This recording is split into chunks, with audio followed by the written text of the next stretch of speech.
ایک باپ اور اس کے دو بیٹے۔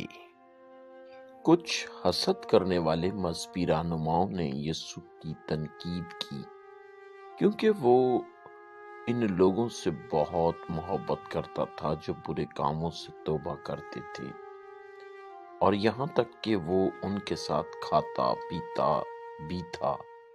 لہٰذا یسوع نے لوگوں کو ایک سبق آموز کہانی سنائی تاکہ وہ خدا کے نقطۂ نظریہ، خدا کے خیالات کو سمجھ سکیں۔ ایک آدمی تھا جس کے دو بیٹے تھے۔ ایک دن چھوٹے بیٹے نے سفر کرنے کی خواہش ظاہر کی۔ وہ نادان اور بے ادب تھا۔ اگرچہ اسے اپنے خاندان کے ساتھ رہنا چاہیے تھا، اس نے اپنے باپ سے کہا، اے باپ، مجھے اپنے مال، زمین اور جانوروں کا حصہ دے جو مجھے آپ کی موت کے بعد ملے گا، میں سفر کرنا چاہتا ہوں۔ تو باپ نے افسوس کے ساتھ اپنے مال و دولت کو تقسیم کیا اور چھوٹے بیٹے کو جانوروں اور دوسری چیزوں میں سے اس کا مناسب حصہ دے دیا۔ اس نے بڑے بیٹے سے کہا کہ باقی ساری چیزیں تمہاری ہیں۔ یہ ایسا ہی تھا جیسے باپ گویا مر چکا ہو۔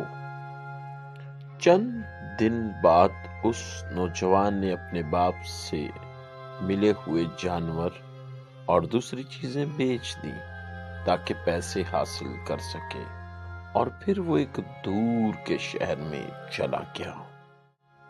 اس جگہ پر اس نے اپنا پیسہ آہستہ آہستہ بے سوچے سمجھے خرچ کر ڈالا۔ وہ شراب پیتا رہا اور عورتوں پر پیسہ اڑاتا رہا۔ پھر اس کا سارا پیسہ ختم ہو گیا، بالکل ختم۔ جب اس نوجوان کے پاس کچھ بھی پیسہ نہ بچا تو اس ملک میں قحط پڑ گیا۔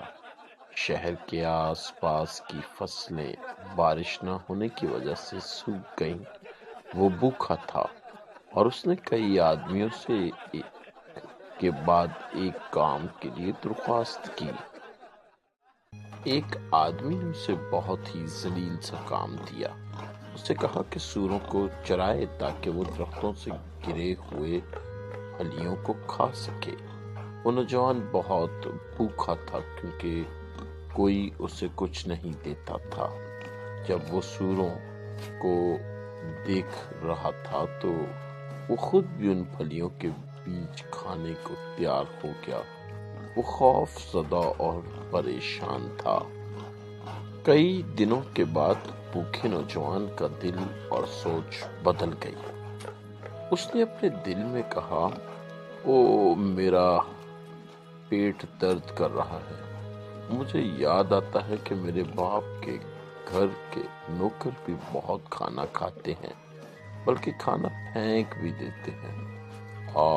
میں نے کتنے برے کام کیے ہیں۔ میں کتنا بے وقوف ہوں جو یہاں ٹھہرا ہوں۔ مجھے واپس اپنے باپ کے پاس جانا چاہیے۔ میرے باپ کے مزدوروں کے پاس بھی بہت کھانا ہوتا ہے۔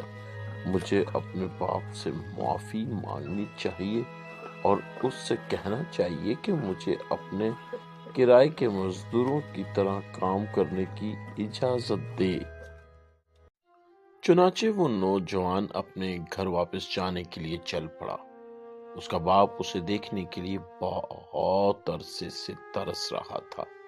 وہ انتظار کر رہا تھا۔ جب اس نے اپنے بیٹے کو دور سے آتے دیکھا تو فوراً پہچان لیا۔ وہ خوشی سے بھر گیا اور دوڑتا ہوا اس سے ملنے گیا۔ اس نے اسے خوشی کے ساتھ گلے لگایا اور چوما اور اسے اپنے سینے سے لگا لیا۔ نوجوان نے اپنے باپ سے کہا، میں نے بہت سے برے کام کیے ہیں تیرے خلاف اور خدا کے خلاف۔ میں تیرا بیٹا کہلانے کے لائق نہیں رہا۔ میں تجھ سے منت کرتا ہوں، مجھے معاف کر دے اور مجھے اپنے کرائے کے مزدوروں کی طرح قبول کر لے۔ لیکن باپ بہت خوش ہوا۔ اس نے زور سے اپنے خادموں کو آواز دی، کوئی میرے بیٹے کو نہلانے میں مدد کرے۔ اس کے لیے نئے کپڑے لاؤ، نئی جوتی لاؤ، کوئی میرا خاص انگوٹھی جو شناخت اور اختیار کی نشانی ہے لائے اور میرے بیٹے کے ہاتھ میں پہنائے۔ ایک موٹا بچڑا ذبح کرو اور بھون لو، ہم خوشی منائیں گے۔ ڈول اور بانسری بجا کر ہم سب کھانا کھائیں گے۔ دیکھو میرا بیٹا زندہ ہے۔ میں کئی دنوں سے غم میں تھا، یوں لگتا تھا جیسے وہ مر گیا تھا، جدا اور دور ہو گیا تھا، مگر اب وہ دوبارہ زندہ ہے، پھر سے میرے ساتھ مل گیا ہے۔ یوں لگتا ہے جیسے وہ کھو گیا تھا مگر اب مل گیا ہے، اور وہ سب خوشی منانے لگے۔ اسی دوران بڑا بیٹا اپنے باپ کے کھیتوں میں کام کر رہا تھا۔ گھر واپس آتے وقت جب وہ گھر کے قریب پہنچا تو اس نے موسیقی اور ناچ گانے کی آوازیں سنی۔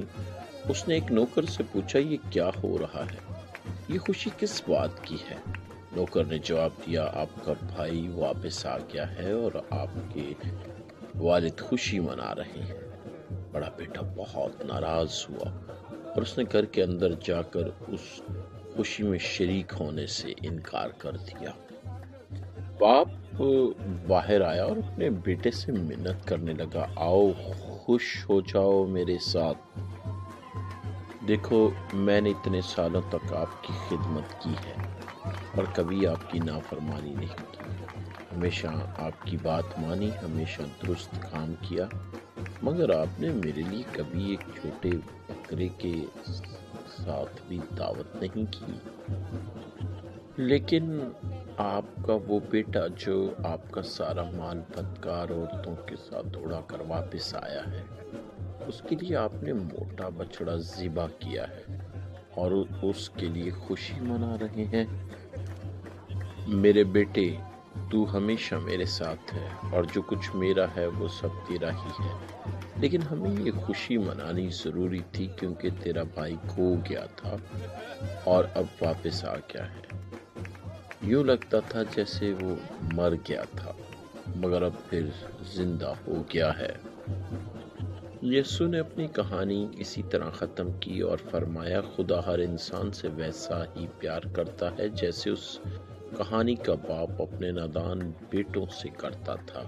خدا اور اس کے ساتھ رہنے والے سب لوگ بہت خوش ہوتے ہیں کہ جب کوئی شخص اپنے آپ کو عاجز کرتا ہے، نادانی چھوڑ دیتا ہے اور خدا کی فرما برداری شروع کرتا ہے۔